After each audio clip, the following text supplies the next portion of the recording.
পাৰি বা যি ধৰণে বাজেটত আছে বিভাগসমূহে নিজাকৈ কৰিব পাৰিব। ঔদ্যোগিক নীতি অনুসৰি পাই থকা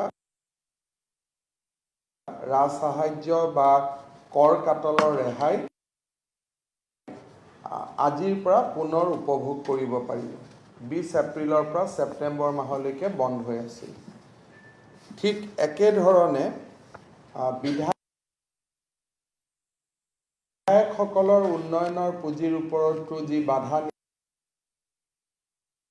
নিষেধ আছিল তাকো আজিৰ পৰা প্ৰত্যাহাৰ কৰা হৈছে। বৰ্তমান মাত্ৰ কেইটামান অস্ত্ৰিটি মিজাৰ চলি থাকিব। Ben on purchase of vehicles, নতুন গাড়ী কিনাৰ ক্ষেত্ৰত বাধা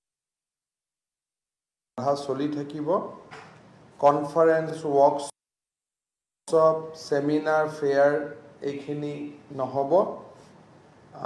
এক্সিকিউটিভ ক্লাছত মুখ্যমন্ত্ৰীক বাদ দি আনসকলে পৰিবহণ কৰিব নোৱাৰিব। 5 ষ্টাৰ হোটেলত চৰকাৰী অনুষ্ঠান আদি হ'ব নোৱাৰিব। বিদেশত উন্নয়নমূলক কামসমূহে এটা গতি লাভ কৰিব পাৰে আৰু মই ভাবোঁ যে এই মডিফাইড সিদ্ধান্ত অহাৰ লগে লগে আমাৰ বিভিন্ন বিভাগে তেওঁলোকৰ বাজেটত ঘোষণা কৰা অনুযায়ী বিভিন্ন আঁচনিসমূহ ৰূপায়ণত তেওঁলোকে অগ্ৰাধিকাৰ দিব পাৰিব। দ্বিতীয়তে, মই যোৱা সাংবাদিক মেলত কোৱাৰ দৰে যে আমি শিক্ষক নিযুক্তিৰ দ্বিতীয় পৰ্যায়ৰ বিজ্ঞাপন যোৱাকালি আমি আৰম্ভ কৰিছোঁ। এই নতুন বিজ্ঞাপনৰ অধীনত প্ৰাথমিক শিক্ষা বিভাগত 1100টা হিন্দী শিক্ষকৰ পদ, 3941টা ছেপ্টেম্বৰ মাহৰ আগতে এই নিয়োগ সম্পূৰ্ণ কৰাৰ বাবে আমি কাম হাতত ল'ম আৰু এইটো আমাৰ দ্বিতীয় পৰ্যায়ৰ নিয়োগ আৰু তৃতীয় পৰ্যায়টো সৰ্বশিক্ষা অভিযানৰ পৰা এই মাহৰ শেষৰ ফালে আন এক বিজ্ঞাপন প্ৰকাশ হোৱাৰ সম্ভাৱনা আছে। প্ৰাথমিক শিক্ষাত হিন্দী পদৰ বাবে 1102টা,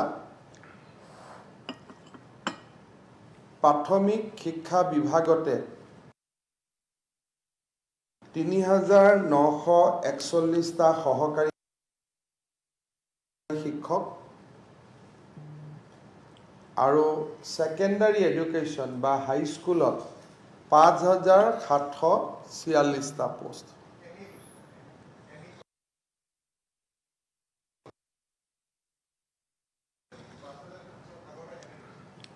মাধ্যমিক শিক্ষা বুলি কৈছোঁ, ছেকেণ্ডাৰী এডুকেশ্যন 3900 প্ৰাথমিক আৰু মাধ্যমিক আমাৰ এটাই ডাইৰেক্টৰেট LPME। চ' টোটেল 10,789 নিযুক্তিৰ আন এক বিজ্ঞাপন দিব। মই 3টা ফেজ বুলি কিয় কৈছোঁ, যোৱা কেইদিনমান আগতে এটা পৰ্যায়ৰ নিযুক্তি সম্পূৰ্ণ হ'ল। আন এটা পৰ্যায়ৰ নিযুক্তিৰ আজি বিজ্ঞাপন ওলালে, যিটো অহা ডিচেম্বৰ মাহৰ আগতে সম্পূৰ্ণ কৰা হ'ব আৰু তৃতীয় পৰ্যায়ৰ আন এটা নিযুক্তিৰ বিজ্ঞাপন সৰ্বশিক্ষা অভিযানে এই মাহৰ শেষৰ ফালে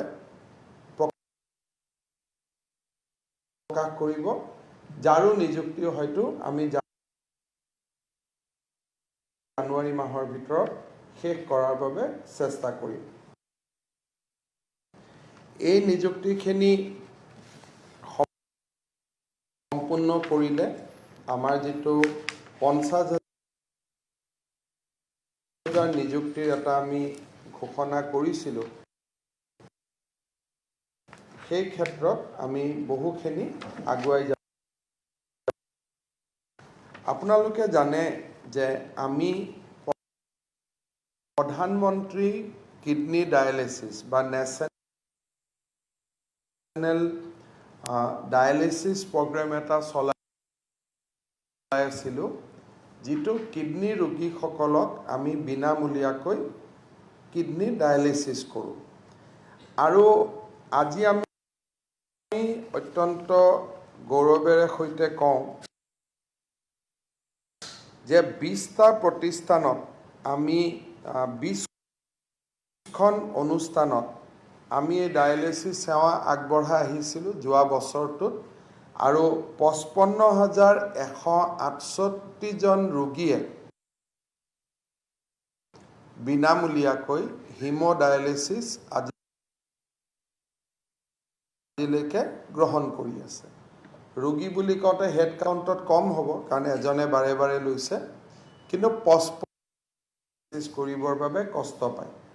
তাৰ ফলত ডায়েলিচিছত থকা বহু কিডনী পেচেণ্টে অসুবিধাৰ সন্মুখীন হৈ আহিছিলে।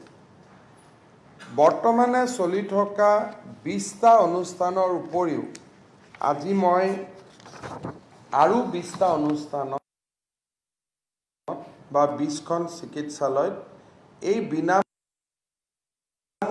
কিডনী ডায়েলিচিছ বা হিম'ডায়েলিচিছ আঁচনিখন সম্প্ৰসাৰণ কৰাৰ কথা ঘোষণা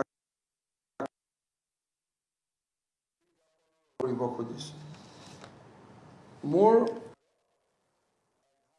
আজি কৰা ঘোষণা অনুযায়ী গহপুৰ মহকুমা চিকিৎসালয়, মাৰ্ঘেৰিটা চিভিল হস্পিটেল, হাইলাকান্দিৰ SM Roy civil hospital, Lumding civil hospital, Barpeta road FRU, Rangia model hospital, RNB civil hospital Kokrajhar, Haflong civil hospital Dima Hasao, প্ৰাথমিক শিক্ষাত হিন্দী পদৰ বাবে 1102টা, প্ৰাথমিক শিক্ষা বিভাগতে 3,941টা সহকাৰী শিক্ষক, আৰু ছেকেণ্ডাৰী এডুকেশ্যন বা হাইস্কুলত 5,746টা পোষ্ট।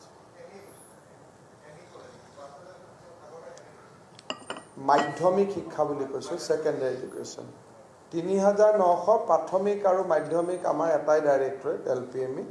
চ' টোটেল 10,789টা পদৰ বিজ্ঞাপন আমি প্ৰকাশ কৰিছোঁ, আৰু ইয়াৰ অধীনত ডিচেম্বৰ মাহৰ ভিতৰত এই পদসমূহৰ আমি নিযুক্তি সম্পূৰ্ণ কৰিম, আৰু এই মাহৰ শেষৰ ফালে সৰ্বশিক্ষা অভিযানে তৃতীয় পৰ্যায়ৰ নিযুক্তিৰ আন এক বিজ্ঞাপন দিব।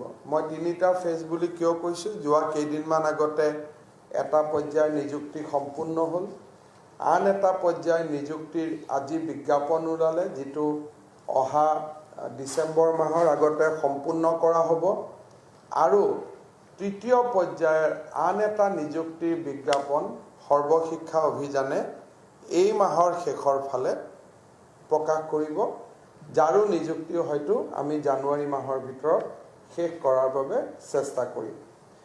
এই নিযুক্তিখিনি সম্পূৰ্ণ কৰিলে আমাৰ যিটো আজি আপোনালোকক মই আনুষ্ঠানিকভাৱে ঘোষণা কৰিব গৈছোঁ। প্ৰথমতে অসম চৰকাৰে 4খন নতুন মেডিকেল কলেজ, যাক আমি বিভিন্ন পৰ্যায়ত ঘোষণা কৰিছিলোঁ, তাক আমি এতিয়া প্ৰশাসনীয় অনুমোদন দিছোঁ, আৰু PW বিভাগে নিবিদাৰ প্ৰক্ৰিয়া প্ৰায় সম্পূৰ্ণ কৰিছে। এই চিকিৎসালয়কেইখন হ'ল চৰাইদেউ, মহকুমা চিকিৎসালয় চৰাইদেউত এখন নতুন চিকিৎসালয় হ'ব বিশ্বনাথ চাৰিআলিত এখন নতুন চিকিৎসালয় হ'ব আৰু গোৱালপাৰাত এখন নতুন চিকিৎসালয় হ'ব এই তিনিখনৰ লগত আন এটা গুৱাহাটী মহানগৰীৰ মাজমজিয়াত আমি এটা বৃহৎ প্ৰকল্প লৈছোঁ সেইটো হ'ল মহেন্দ্ৰ মোহন চৌধুৰী চিকিৎসালয় আৰু কালাপাহাৰৰ টিবি হস্পিটেলখনক সংলগ্ন কৰি গুৱাহাটী মহানগৰীৰ দ্বিতীয়খন মেডিকেল কলেজ আমি বনাবলৈ সিদ্ধান্ত কৰিছোঁ আৰু এইখন মেডিকেল কলেজে পূৰ্ব ভাৰতৰ ভিতৰত আটাইতকৈ ডাঙৰ মেডিকেল কলেজ হ'ব 800 বিছনা MMCHত হ'ব 500 বিছনা কালাপাহাৰত হ'ব আৰু সমগ্ৰ পূৰ্ব ভাৰতৰ ভিতৰত এইখনেই আটাইতকৈ ডাঙৰ মেডিকেল কলেজ হিচাপে স্বীকৃতি হ'ব আৰু বহু ক্ষেত্ৰত গুৱাহাটী মেডিকেল কলেজৰ প্ৰায় এক প্ৰকাৰ ক'ব গ'লে আধুনিকতাৰ ফালৰ পৰা গুৱাহাটী মেডিকেল কলেজতকৈও বেছি ভাল চিকিৎসালয় হ'ব এনেকুৱা এটা ধাৰণা কৰা হৈছে এই গোটেইকেইখন চিকিৎসা মহাবিদ্যালয় নিৰ্মাণৰ বাবে অসম চৰকাৰে নিজৰ স্ব-অগ্ৰাধিকাৰ পুঁজিৰ পৰা 2050 কোটি টকা অনুমোদন জনাইছে তিনিখনৰ বিষয়ে আমি আগতে মাজে সময়ে কৈ আহিছিলোঁ কিন্তু MMC আৰু কালাপাহাৰ দুইখনক লগ লগাই মহানগৰীৰ দ্বিতীয়খন আৰু পূৰ্ব ভাৰতৰ মই এমফেচিছ দিছোঁ নৰ্থ ইষ্ট ইণ্ডিয়া ইষ্টাৰ্ণ ইণ্ডিয়াৰ আটাইতকৈ ডাঙৰ মেডিকেল কলেজখন ইয়াতে স্থাপিত হ'ব আৰু ব্ৰহ্মপুত্ৰ নদীৰ পাৰত বৰ্তমানৰ MMC বিল্ডিঙত প্ৰায় 12 মহলাৰ নতুন এটা বিল্ডিং হ'ব ব্ৰহ্মপুত্ৰ নদীক ফেচ কৰি সদৰ থানাক ফেচ কৰি নহয় উত্তৰ গুৱাহাটী বা ব্ৰহ্মপুত্ৰ নদীক ফেচ কৰি এই মেডিকেল কলেজখন নিৰ্মাণ হ'ব আৰু আমি ডিসেম্বৰ মাহৰ আগতে এই চাৰিওখন মেডিকেল কলেজৰ নিৰ্মাণৰ কাম আমি আৰম্ভ কৰিম দ্বিতীয়তে অহা 45 দিনৰ ভিতৰত আমি 9খন মহিলা মহাবিদ্যালয় আমি নিৰ্মাণৰ কাম হাতত ল'ম যাক অলৰেডি অনুমোদন হৈ গ'ল নিবিদাও হৈ গ'ল এখন কাছাৰ জিলাত এখন কৰিমগঞ্জ জিলাত এখন হাইলাকান্দিত এখন বৰপেটাত এখন নগাঁৱত এখন গোৱালপাৰাত এখন দৰঙত এখন বিলাসপাৰাত আৰু এখন গোলকগঞ্জ কাছাৰ কৰিমগঞ্জ হাইলাকান্দি বৰপেটা নগাঁও গোৱালপাৰা দৰং বিলাসীপাৰা গোলকগঞ্জ এই আঁচনিৰ বাবে ৰাজ্য চৰকাৰে 303.3 কোটি টকাৰ অনুমোদন দিছে ঠিক একেধৰণে অহা দুমাহৰ ভিতৰত গোটেইখিনি 31 ডিসেম্বৰ আগত হ'ব 6খন নতুন ডিগ্ৰী কলেজ নিৰ্মাণৰ বাবে আমি সিদ্ধান্ত লৈছোঁ আগৰ 9খন মহিলা ডিগ্ৰী কলেজ এতিয়া যিখিনি কৰিব গৈ আছো 6খন নতুন ডিগ্ৰী কলেজ এখন শোণিতপুৰ জিলাৰ বৰছলাত তিনিচুকীয়া জিলাৰ ডুমডুমা মাজুলী চিৰাং ওদালগুৰি আৰু বাস্কা এই 6খন কলেজ নিৰ্মাণৰ বাবে 100 কোটি টকাৰ ইতিমধ্যে অনুমোদন কৰা হৈছে 10খন ল কলেজ নিৰ্মাণৰ বাবে আমি নিবিদা আদি সম্পূৰ্ণ কৰিছোঁ এই 10খন নতুন ল কলেজ নিৰ্মাণ হ'ব ডিফু মালেংগিয়াল ডিব্ৰুগড় তেজপুৰ শিলচৰ নৰ্থ লখিমপুৰ ৰঙিয়া বিলাসীপাৰা টিহু ৰহা আৰু যোৰহাট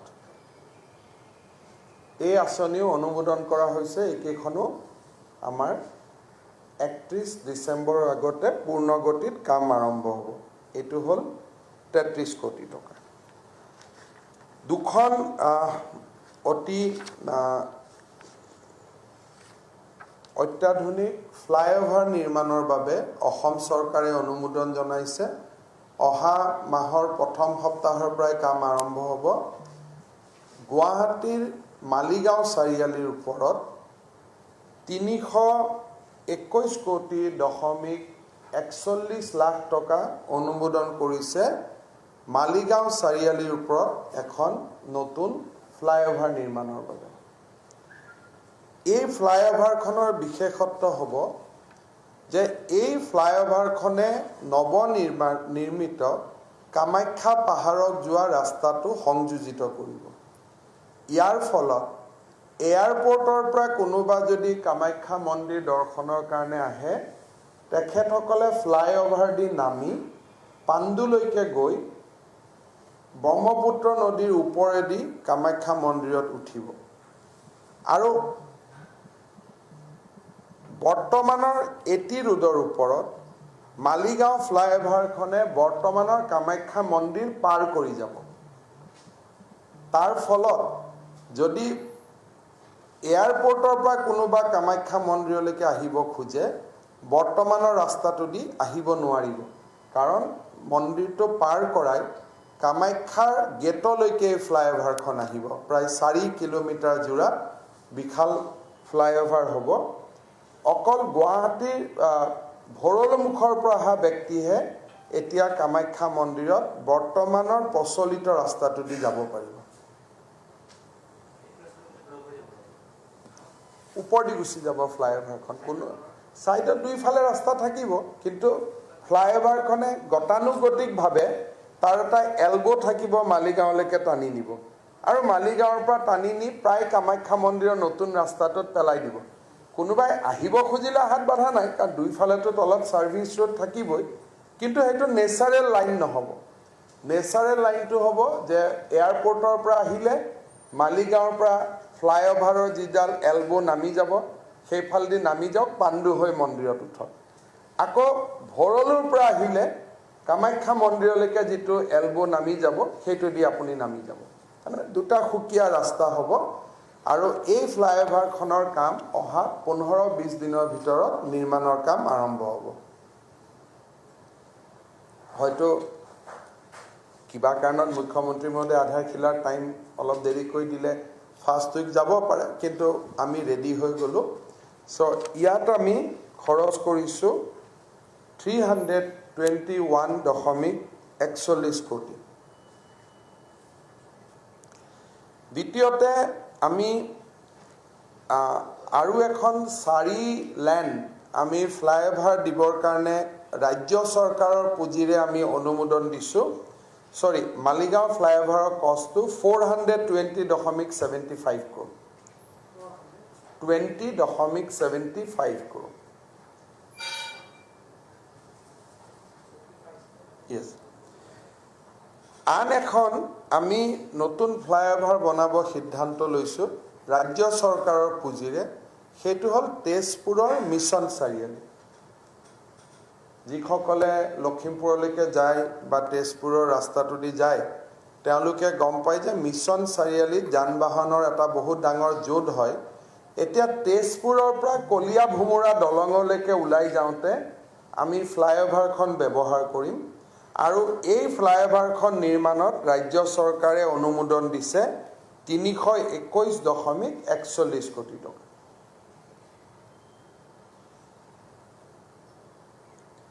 320.41 crores।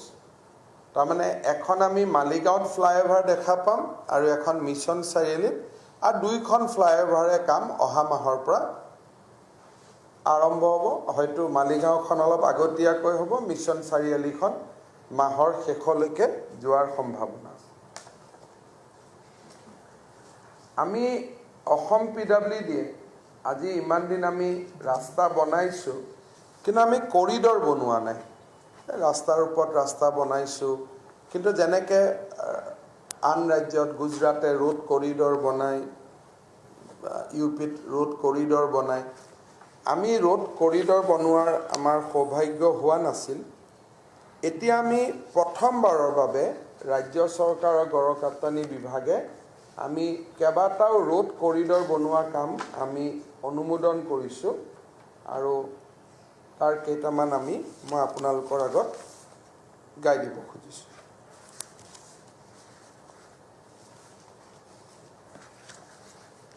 আমাৰ ৰাজ্য চৰকাৰে যি অসম মালাৰ কনচেপ্ট আনিছিল, সেই অসম মালাৰ অধীনত আমি 284 কিলোমিটাৰ নতুন ৰাস্তা কৰিডৰ হিচাপত আমি বনাব সিদ্ধান্ত লৈছোঁ। এটা হৈছে নগাঁৱৰ পৰা বটদ্ৰৱা থানলৈ ঢিং হৈ, এইটো নগাঁও টাউনৰ পৰা আৰম্ভ হ'ব, ঢিঙত শেষ হ'ব। 24 কিলোমিটাৰ নতুন ৰাস্তা বনিব, য'ত আমি 194 কোটি টকাৰ অনুমোদন দিছোঁ। 194। সোণাৰীত চৰাইদেউ জিলাত নাহৰ আলি, এইটো 41 কিলোমিটাৰ ৰাস্তা, এইটো আমি কৰিডৰ হিচাপে বনাম। ৰাজ্য চৰকাৰে অনুমোদন দিছে 281 কোটি টকা। যোৰহাটৰ পৰা কমাৰবন্ধালৈকে, যোৰহাট মেডিকেল কলেজ আৰু ৰৰয়া এয়াৰপৰ্টৰ সন্মুখেদি যাব 32 কিলোমিটাৰ ৰাস্তা, য'ত আমি অনুমোদন দিছোঁ 216 কোটি টকা। কামৰূপ জিলাৰ বংশৰ তিনিআলিৰ পৰা হাজোলৈকে এটা নতুন 8 কিলোমিটাৰ ৰাস্তা হ'ব, য'ত আমি 76 কোটি টকাৰ 101 কোটি টকাৰ অনুমোদন দিছোঁ। দলগাঁৱৰ পৰা বৰচলা হৈ ঢেকিয়াজুলিৰে গুপ্তেশ্বৰ মন্দিৰ দি এটা কৰিডৰ হ'ব, যিটো পেৰেলেল টু নেশ্যনেল হাইৱে 52 হ'ব। এইটোত বৰ্তমান একো ৰাস্তা নাই, কমপ্লিটলি গ্ৰীণ ফিল্ড হ'ব। 429 কোটি টকাৰ আমি অনুমোদন দিছোঁ। দলগাঁৱেদি আৰম্ভ হ'ব, বৰচলালৈকে গুচি যাব গুপ্তেশ্বৰ মন্দিৰ, তাৰ পৰা ঢেকিয়াজুলি টাউন উঠিব। 429 crores। তাৰপিছত চিপাঝাৰৰ পৰা মঙলদৈ নোযোৱাকৈ পোনে পোনে চিপাঝাৰৰ পৰা টংলালৈকে যাব পাৰিব। এই ৰাস্তাটোত আমি অনুমোদন দিছোঁ 299 crores।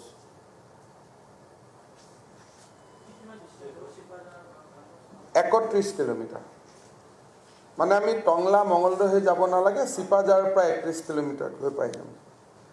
ৰঙিয়াৰ কাউৰভাঙাৰ পৰা নাগৰিজুলিলৈকে ডাইৰেক্টলি আমি যাম, 38 কিলোমিটাৰ ৰাস্তা আমি বনাম। আমি অনুমোদন দিছোঁ 319 কোটি টকা। নাগৰিজুলি।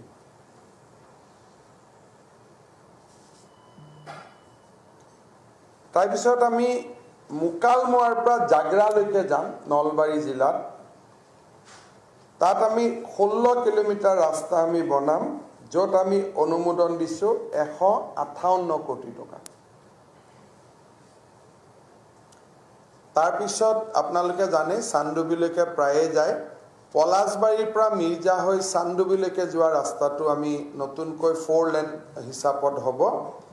30 কিলোমিটাৰ ৰাস্তা উইথ ফ্লাইঅভাৰ, 275 কোটি টকা। পলাশবাৰীৰ পৰা চান্দুবিলৈকে যাব 275 crores। এইটো 30 কিলোমিটাৰ।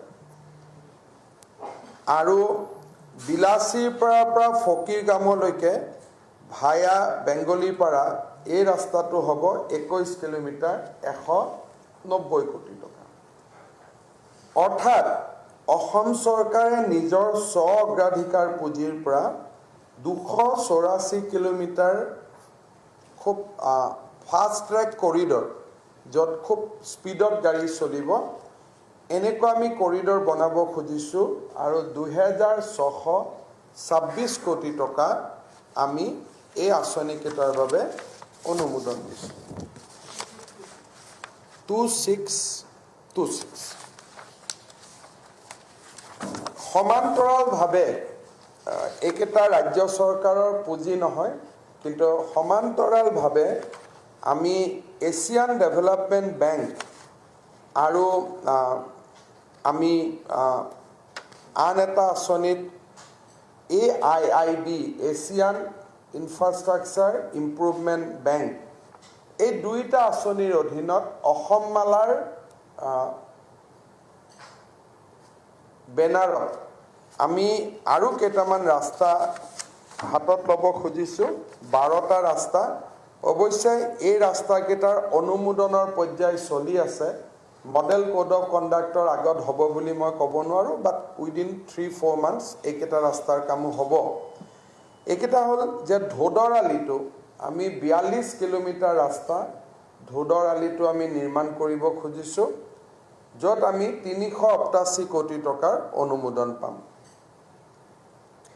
মাজুলীৰ পৰা আমি যিটো ভোগলমাৰা ভায়া ধুনাগুৰি অৰ্থাৎ মাজুলীক লখিমপুৰ জিলালৈকে কানেক্ট কৰিবৰ কাৰণে আমি এখন সুবিশাল নতুন ব্ৰিজ এখন বনাব খুজিছোঁ আৰু সেই ব্ৰিজখন সোৱণশিৰি নদীৰ ওপৰত হ'ব আৰু লুইতৰ ওপৰত হ'ব বালি চাপৰি মাজুলীৰ পৰা এই কাম আৰম্ভ হ'ব 19 কিলোমিটাৰ ৰাস্তা তাত 725 কোটি টকা আমি ব্যয় কৰিম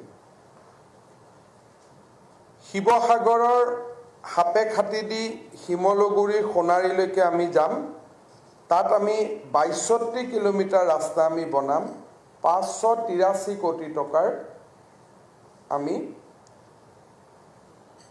এষ্টিমেট ৰেডি কৰিছোঁ ঠিক তেনেকৈ ঢকুৱাখানাৰ বুটিকৰ তিনিআলিৰ পৰা আমি তেলিজানলৈকে যাম য'ত 33 কিলোমিটাৰ নতুন ৰাস্তা হ'ব 279 কোটি টকা মৰাণ নাহৰকটীয়া দি দুলীয়াজান ডিগবৈলৈকে এটা কৰিডৰ হ'ব 70 কিলোমিটাৰ ৰাস্তা 660 কোটি টকা ব্যয় হ'ব আৰু অৰুণাচলত যি নতুন এয়াৰপোৰ্ট বনি আছে হলঙি গহপুৰৰ পৰা হলঙিলৈকে যাবৰ বাবে আমি এটা নতুন কৰিডৰ নিৰ্মাণ কৰিম 26 কিলোমিটাৰ ৰাস্তা 243 কোটি টকা ঠিক তেনেকৈ চিৰাঙত আমি ভূটানলৈকে যোৱা এটা অল্টাৰনেটিভ ৰাস্তা আমি বনাব খুজিছোঁ চাপাগুৰি ভূটান ভায়া আমগুৰি 40 কিলোমিটাৰ 345 কোটি টকা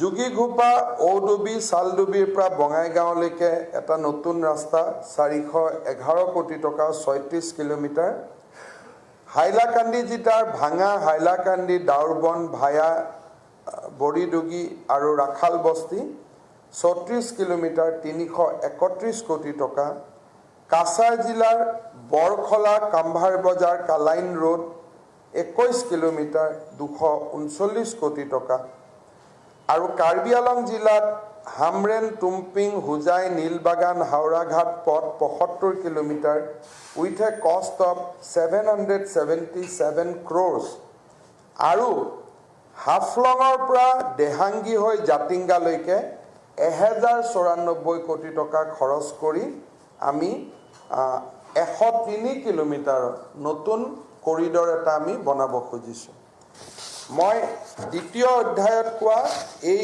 দুইটা আমি এক্সটাৰ্নেল এফেয়াৰ্ছ ফাণ্ডিং পাম আৰু প্ৰথম পৰ্যায়ত কোৱা ৰাস্তাখিনি ইতিমধ্যে ৰাজ্য চৰকাৰে নিজৰ পুঁজিৰ পৰা অনুমোদন দিছে ৰাজ্য চৰকাৰে অনুমোদন দিয়াখিনি আমি স্বাভাৱিকভাৱে নৱেম্বৰ ডিচেম্বৰত কাম আৰম্ভ কৰিম আৰু বাকী দুখন তালিকা অকণমান সময় লোৱাৰ সম্ভাৱনা আছে যদিও আমি ভাবোঁ যে হয়তো মাৰ্চৰ আগতে আমি তাৰো কামত আগবাঢ়িব পাৰিম টোটেল হ'ল প্ৰথম ৰাজ্য চৰকাৰে নিজৰ পুঁজিৰ পৰা কৰিব খোজাখিনি খৰচটো হৈছে 2626 কোটি টকা সেকেন্ড ফেজটো হ'ল 6076 কোটি টকা দুইটা মিলি সো এই গোটেইখিনি আপোনালোকে মেডিকেল কলেজৰ পৰা চৰকাৰী কলেজৰ পৰা ৰাস্তালৈকে লক্ষ্য কৰিলে আপোনালোকে দেখিব যে অহা মাৰ্চ মাহৰ আগতে অসমত প্ৰায় 11,900 কোটি টকা বিনিয়োগৰ পৰিকল্পনা কৰা হৈছে আৰু গোটেইখিনি কাম আমি টাইমলাইন হিচাপত লৈছোঁ ডিসেম্বৰৰ আগতে ৰাজ্য চৰকাৰে অনুমোদন কৰা কামখিনি আৰম্ভ হ'ব আৰু যিখিনি আমি ইএপিৰ কাৰণে আমি দিছোঁ সেইখিনিত আৰু কিছু সময় লোৱাৰ সম্ভাৱনা আছে কিন্তু প্ৰথমবাৰৰ বাবে অসমত ৰোড কৰিডৰ বনোৱাৰ যেটো কনসেপ্ট যে এটা ৰাস্তা আৰম্ভ হ'ব তাতে কোনো ধৰণৰ বেলেগ গাড়ী নাহিব বহুত স্পিডত যাব যেনেকে আগ্ৰাত ৰোড কৰিডৰ হৈছে তেনেকুৱা ৰোড কৰিডৰ বনোৱাৰ যেটো কনসেপ্ট হেতু আমি অসমত আৰম্ভ কৰিব খুজিছো মই এই নতুন খবৰখিনি দিবৰ কাৰণে আপোনালোকক মই আজি মাতিছিলো আৰু স্বাভাৱিকভাৱে কোভিডৰ শেহতীয়া স্থিতি মই আপোনালোকৰ আগত জনাব খুজিছো আমাৰ ৰাজ্যত বৰ্তমান যেটো কোভিড পজিটিভ কেছ এতিয়ালৈকে আমি 1,38,339 জন আমি পালো 1,08,329 জন আক্ৰান্ত সুস্থ হৈ ঘৰলৈকে উভতি গ'ল ৰিকভাৰী পাৰ্চেন্টেজ 78.3 আজিৰ দিনত এক্টিভ কেছৰ সংখ্যা হ'ল 29,557 মৃতকৰ সংখ্যা 430 আৰু ডেথ ৰেট মৰ্টেলিটি বা ফাৰ্টিলিটি ৰেট ইজ 0.31 আগত 0.24 আছিলে এতিয়া 24ৰ জায়গাত 3 লৈকে বৃদ্ধি হৈছে আগষ্ট মাহত আমাৰ 68,000 কেছ আমি পাইছিলো সেপ্টেম্বৰ মাহত আজি 10 দিনত আমি 30,000 কেছ আমি পাইছো গতিকে সেপ্টেম্বৰত যদি এই ধৰণে যায় সেপ্টেম্বৰত 68,000ৰ আগষ্টত 68,000ৰ বিপৰীতে সেপ্টেম্বৰত হয়তো 90,000 কেছ আমি পাব পাৰো যদি 10 দিনত 29 বুলি ধৰি লম বাকি 10 দিনত যদি তেনেকে বাঢ়ি গৈ থাকে কিন্তু হয়তো ঠিক সেই ধৰণে নহব অলপ কম হ'ব হলেও 80-90ৰ ভিতৰতে সেপ্টেম্বৰ মাহত নতুন টোটাল সংযোজন হ'ব বুলি আমি আশংকা প্ৰকাশ কৰিছো আমাৰ যেটো এক প্ৰকাৰ আমি ক'ব গলে যে ডাবলিং ৰেট এতিয়াও আমাৰ 30 দিনতে আছে যদিও কেছ বাঢ়িছে তথাপিতো ডাবলিং ৰেট এতিয়াও আমাৰ 30 দিনৰ যেটো সংখ্যা হেতুৱে চলি আছে আৰু হেতু অপৰিৱৰ্তনীয় হৈ আছে ৰিকভাৰীৰ ওপৰত আপোনালোকক মই কৈছোই বৰ্তমানলৈকে 1,304 জন ৰোগীক আমি প্লাজমা দিব পাৰিছো 1,304 ৰোগীয়ে প্লাজমা লৈছে আজিৰ দিনটোত আমি 27 লাখ টেষ্ট পাৰ কৰিম আৰু পাৰ মিলিয়ন হিচাপত আমি প্ৰায় 80,000ৰ ওচৰলৈকে আহিবলৈ সক্ষম হৈছো আজিৰ দিনটোত 78,000 মৃত্যুৰ ক্ষেত্ৰত আমি যদি চাব যাওঁ তেতিয়ালে আটাইতকৈ মৃত্যুৰ হাৰ বেছি কামৰূপ মহানগৰ জিলাত আৰু কামৰূপ মহানগৰ জিলাত বৰ্তমানলৈকে কনফাৰ্ম কোভিড 90 জন লোকৰ মৃত্যু হৈছে ডিব্ৰুগড়ত 63 জন লোকৰ মৃত্যু হৈছে ডিব্ৰুগড়ৰ পিছতেই কাছাৰ জিলা 29 জন লোকৰ মৃত্যু হৈছে তাৰ পিছত তিনিচুকীয়া 26 জন লোকৰ মৃত্যু হৈছে তাৰ পিছত কৰিমগঞ্জ য'ত 27 জন লোকৰ মৃত্যু হৈছে কামৰূপ গ্ৰাম্য জিলাত 19 জন আৰু যোৰহাট জিলাতো 19 জন লোকৰ মৃত্যু হৈছে এতিয়ালৈকে এজনো মৃত্যু নোহোৱাকৈ থকা তিনিখন জিলা বিশ্বনাথ জিলা ডিমা হাছাও জিলা সাউথ সালমা আৰু মাত্ৰ এজন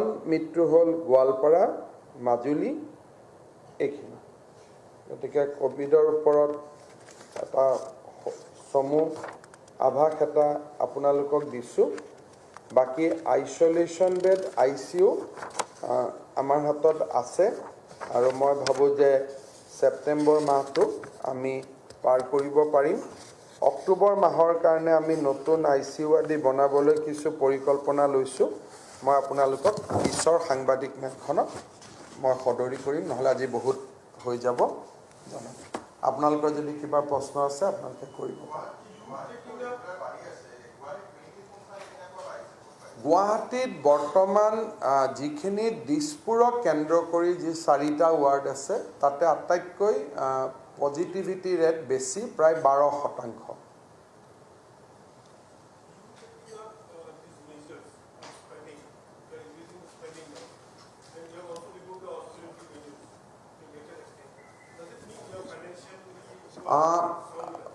Yes, I met Union Finance Minister 2 days back. So now with the new compensation formula for GST and continuous release of revenue deficit grant will enhance state government's capacity to for spending tremendously. Because in the month of April, we have discounted, we thought that revenue deficit grant will not come and Government of India will not be in a position to compensate for the loss of GST. So Indian Finance Minister has reconfirmed to me when I met her that she is going to honor all the mandate of the Finance Commission and she also said that central government will repay the loan which will take for the GST compensation. So Assam has opted for the Formula 1 whereby our fiscal space will increase drastically. So I think now we are in a much comfortable situation. Comfortable not to the extent of spending right and left, but at least we are comfortable to at least to go forward with the commitment we have made in the budget.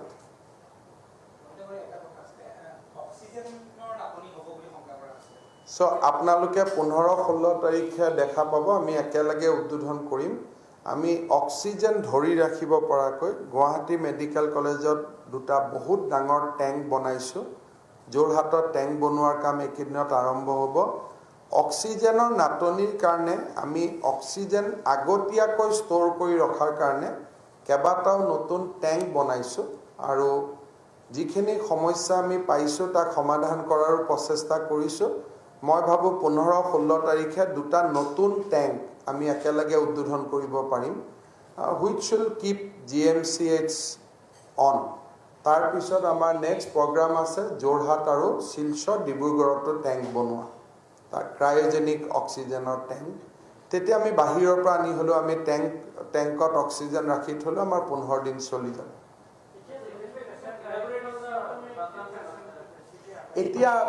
এতিয়া যি patient আহে মেডিকেলত symptomatic বহুত ক্ষেত্ৰত last ষ্টেজত patient আহে আৰু ঘৰত হোম কোৱাৰেন্টাইন বা হোম আইসোলেশন কৰে ডিটোৰিয়েট হয় শেষ মুহূৰ্তত আহে এনেকুৱা পেশেন্ট আহে যে 10 মিনিটও নাথাকে তো আহি পেলাই 10 মিনিটত মৃত্যু হৈ যায় যোৱা 3 দিনত কনফাৰ্ম কোভিড 52টা ঢুকাইছে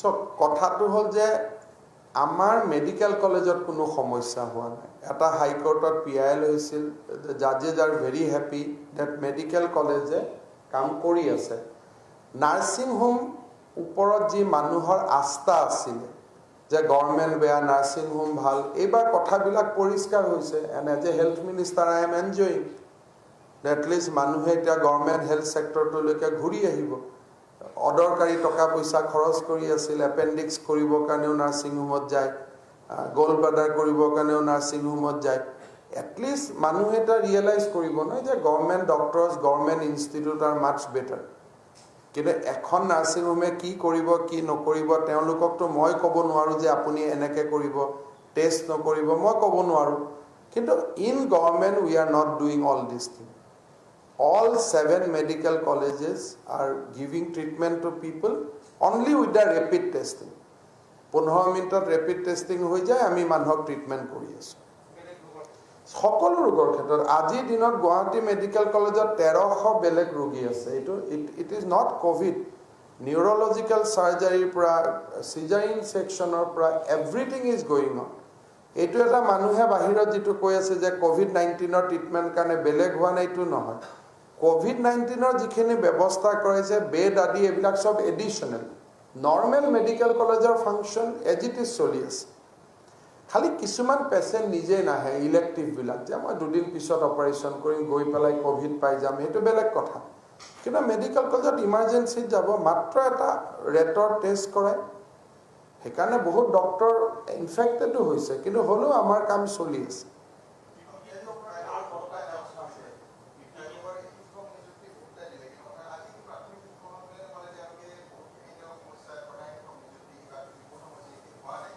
চব মইতো মেজিচিয়ান নহয় যে গোটেই সমস্যা সমাধান কৰিব পাৰিম। শিক্ষকসকলে বহুত সমস্যাটো তেওঁলোকৰ এছ'চিয়েশ্যনৰ লগত সমস্যা কি যে তেওঁলোকৰ সভাপতি সম্পাদকে আকৌ এবাৰ জিকিবৰ কাৰণে সমস্যা কিছুমানটো বনাই থাকে নহয়। গতিকে মোৰ দৃষ্টিত আমাৰ যোৱা 5 বছৰত যিমান কাম হ'ল, আৰু বিশেষকৈ যোৱা 6 মাহত শিক্ষা বিভাগত এতিয়া কোনোবাই গৱেষণা কৰি নতুনকৈ সমস্যা লৈ নাহিলে সমস্যা নাথাকে। এটা লাষ্ট সমস্যা আছে যে ইৰেগুলাৰ যিখিনি শিক্ষক আছে শিৱসাগৰ, ধেমাজি, লখিমপুৰত, তেওঁলোকক ৰেগুলাৰ কৰা, which will be my last job এইকেইদিনত। তাৰ বাদে গৱেষণা কৰি থাকিলেতো বহুত সমস্যা ওলাই থাকিব।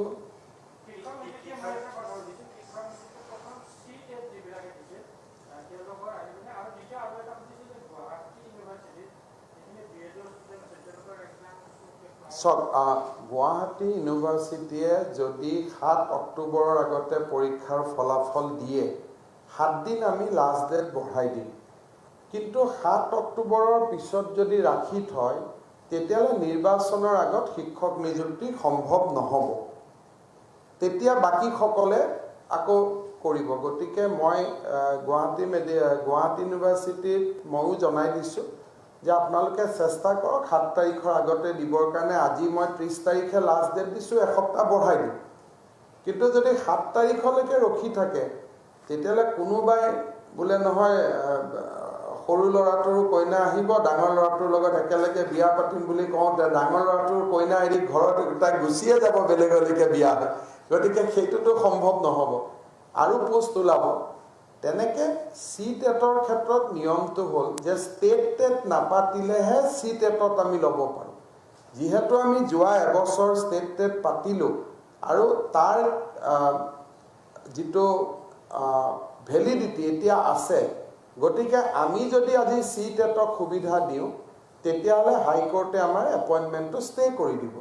কিন্তু কোনোবাই যদি কোৰ্টত গৈ CTET-ৰ কাৰণে অনুমতি লৈ আহে, মোৰ আপত্তি কৰিবলগীয়া একো নাই, চব অসমীয়াই ল'ৰা। কিন্তু মই আইনৰ গণ্ডিত থাকিব খুজিছোঁ যাতে এপইণ্টমেণ্টটো হাইকোৰ্টে ষ্টে কৰিব নোৱাৰে। গতিকে মই বুকত যি লিখা আছে, মই টেক্সট বুক যি লিখা আছে টেক্সট বুক মতে গৈ আছোঁ।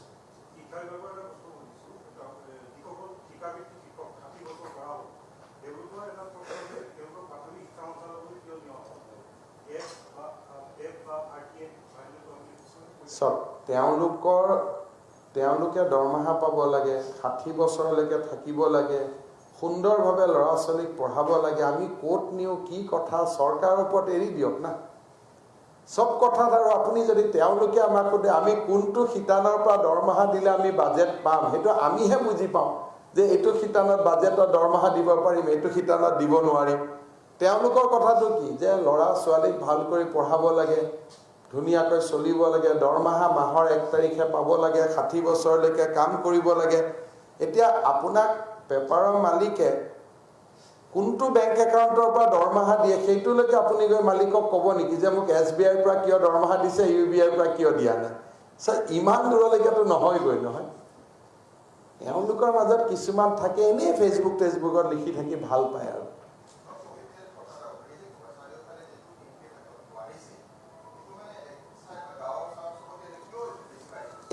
মানুহেতো মাস্কো নিপিন্ধে, ছ'চিয়েল ডিষ্টেঞ্চো নামানে। প্ৰথম মোক বেয়া নাপাব, প্ৰথম আমিয়ে বেয়া কৰিলোঁ নহয় যে এইবোৰ মিছা, তাতকৈ জাপানীজ এনকেফেলাইটিছতে বেছি মানুহ মৰে।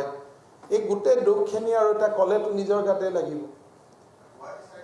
আৰু কি কৰিব আপুনি? যেতিয়া আপোনালোকে ক'লে, আপুনি যেই ডেটটো কওকচোন।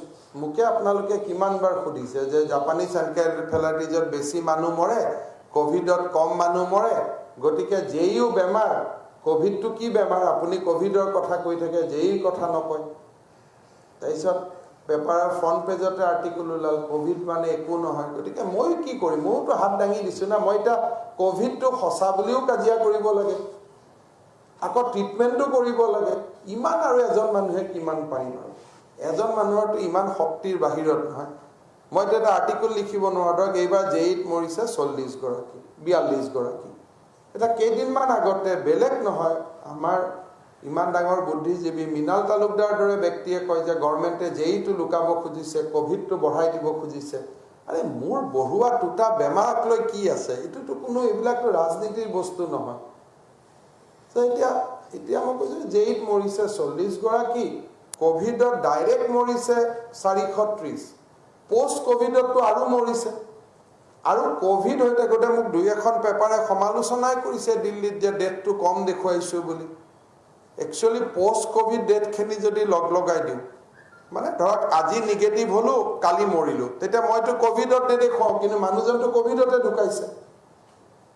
ধৰক আজি মই নিগেটিভ হৈ গ'লোঁ, কিন্তু মই ঢুকাই গ'লোঁ 3 দিন পিছত। সঁচা কথা ক'ব গ'লে ক'ভিডৰ কাৰণেতো মই ঢুকাইছোঁ, কিন্তু মইতো নেদেখুৱাওঁ।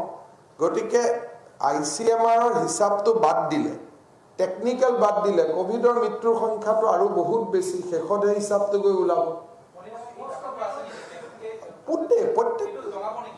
নহয়, সেই ডাটাটো মই নাজানো। কোনোবাই মেডিকেলৰ পৰা ৰিলিজ হৈ গৈ নাৰ্ছিং হোমত ট্ৰিটমেণ্ট লৈ ঢুকাইছে, কোনোবা ঘৰত গৈ ঢুকাইছে, তেওঁলোকেতো আমাক ৰিপৰ্ট নকৰে। যদি ক'ভিডত ঢুকায় তেতিয়া শ্মশানত যাবৰ কাৰণে, কিবা যাবৰ কাৰণে ৰিপৰ্ট কৰে। আজি মই ক'ভিড নিগেটিভ, 7 দিন মই ঘৰত থাকিলোঁ, 8 দিনৰ দিনা মই মৃত্যু হ'লোঁ।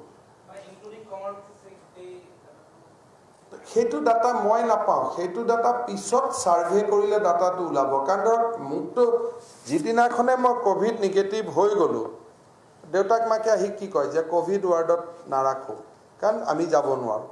আমি তাক লৈ যাওঁ, লৈ গ'ল। লৈ যোৱাৰ পিছত মৃত্যু হ'ল। মৃত্যু হ'লে ডাক্তৰেতো ক'ভিড নিলিখে নহয়, ডাক্তৰে ক'ব লাং ফাইব্ৰচিছ বা যি বেমাৰ লিখক। আমাৰ লগত সেই লিংকটো নাথাকিব। এতিয়া আমি গৱেষণা কৰিব লাগিব যে এক সময়ত ক'ভিড থকা মানুহ 3 মাহৰ ভিতৰত কিমান ঢুকালে। তেনেকুৱা এটা নতুন ছাৰ্ভে এটা কৰিব লাগিব। কিন্তু মইতো 12-15 জন মানুহৰ নাম মই নিজে জানো যে ক'ভিডৰ সময়ত ঢুকোৱা নাই, ঘৰত গৈ পেলাই তেওঁলোক 15-20 দিন পিছত বেলেগ বেলেগ নাৰ্ছিং হোমত গৈ ঢুকালে।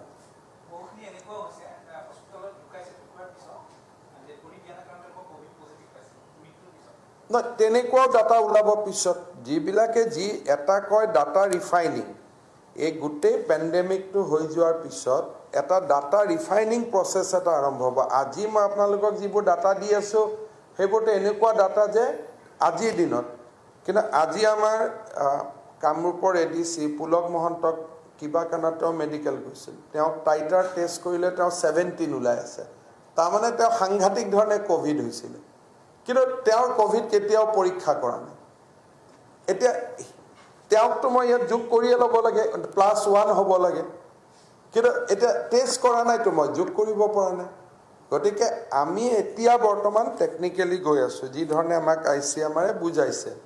শেষত হয়তো ক'ব যে যিমানৰ টাইটাৰ কাউণ্ট ওলাইছে চব কেছ পজিটিভত ধৰ, সেইটো এটা সোমাই গ'ল। যোনে নহয় ক'ভিড নিগেটিভ হোৱাৰ 3 মাহৰ পিছতো যদি কোনোবাই লাঙত মৃত্যু হৈছে, সেইটোও ক'ভিড ধৰ, তেতিয়া আকৌ ধৰিব লাগিব। কিন্তু আজিৰ কথাটো এইটো, কিন্তু এইটো বহুত ডাঙৰ বেমাৰ যে আপোনাৰ এজন মানুহৰ ক'ভিড হ'লে 2 মাহলৈকে তেওঁ একো কাম কৰিব নোৱাৰে। এইটোক যে আমি তুচ্ছ তাচ্ছল্য কৰি আমি এইটোক, সেইকাৰণে এটা সাধাৰণ মানুহক আমি কি ক'ম, গাঁৱত চবচে টাফ আছিল ৰুল।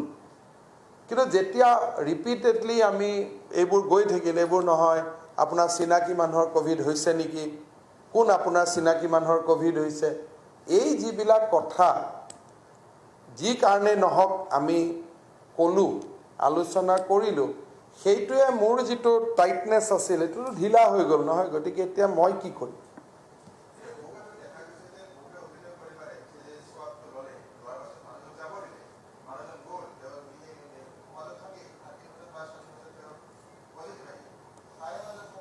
তেওঁক ষ্টাম্প এটা মাৰি দিয়া হয় আৰু তেওঁ এটা সংকল্প লৈ আহে যে ৰিপৰ্টটো নাহালৈকে মই ঘৰত সোমাই থাকিম এই টিচাৰখিনিক দিয়া নাই কিয় তেওঁলোক চিম্পটমেটিক নহয় তেওঁলোকক ৰেটত টেষ্ট কৰিছে এইটো খালি স্কুলত 21 তাৰিখে যাব লাগে বুলিহে আমি RT-PCR কৰিছোঁ আৰু তেওঁলোকৰ পৰা কোনো পজিটিভ মানে খুব কম ওলাব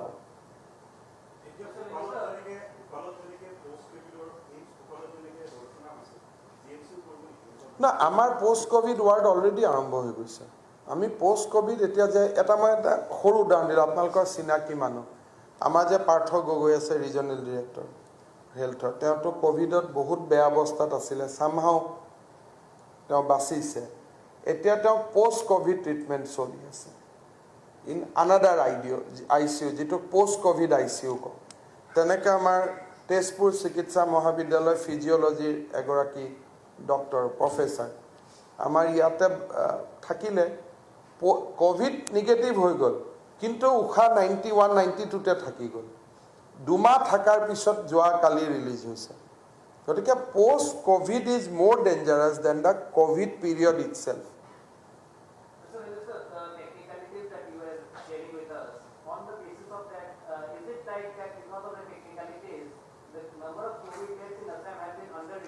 No, that is for across India, nothing special for Assam. So we are following ICMR guideline. So what Kerala is doing, I am doing the same thing. So if there is a jump of death rate tomorrow, it will be equally applicable to all the states. So Assam is not doing anything special. What Kerala is doing, I am also doing the same thing. If tomorrow, if Government of India give us an instruction that include all the death as a COVID, even after they tested negative, then we have to include it, and same will be applicable to everywhere.